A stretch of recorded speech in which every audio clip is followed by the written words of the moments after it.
you've been there. You won an Olympic gold medal in BMX race.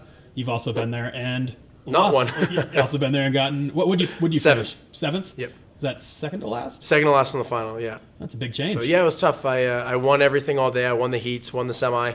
I was the 1 seed in the final, and then I just choked in the final, and that was just due to not being ready. You know, I wasn't prepared for the event or the moment. I was kind of called out because I wasn't prepared, and you know, you could kind of fake your way through the heats and stuff, but when it's that final race, the pressure's on, the medal is literally sitting at the finish line, that's when any insecurities are going to come out. How old were you at that time? 19. Was that a bit of immaturity or? Inexperience, I would say, combined with not being mature enough to ask for help. I think had I taken time before that to ask for help, could have been a different outcome. As you get older, you can sometimes learn, maybe I don't know everything, but when you're 19, sometimes people think they know everything. And I thought I knew everything at the time, and clearly I didn't. So how do you feel as a gold medalist and a man that rides a BMX bike about freestyle coming into the world? The more bikes at the Olympics, the better, and especially with BMX freestyle. I mean, racing and freestyle are so intertwined. They always have been. Half the guys that ride freestyle used to race BMX.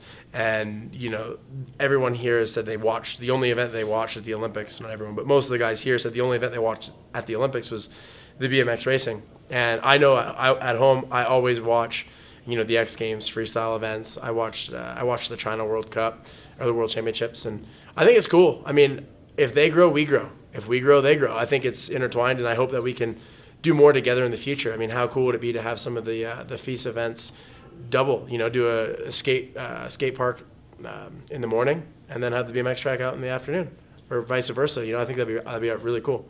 How did winning the gold medal change your life, both financially, mentally, in every way? How did that change you as a human being? I mean, being from the United States, we win more medals than anyone else. So if you win a medal here, it's a big deal, but it's not as big of a deal as if you win it in some small remote country. For example, the girl who won our gold medal in BMX racing is from Colombia.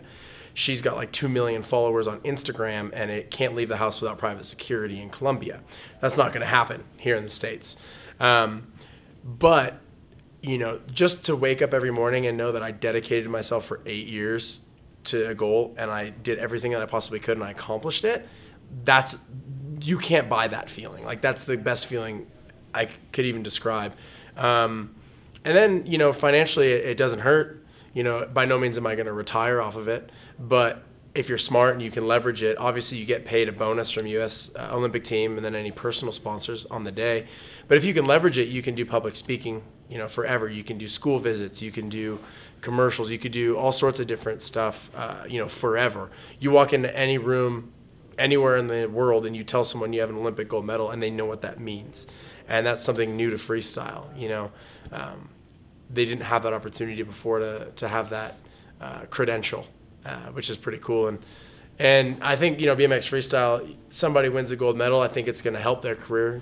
They're not going to all of a sudden become overnight billionaires because of it, but it's going to help them. It's going to help grow the sport. It's going to get more people exposed to it, more people involved, and all of those things are going to help in general.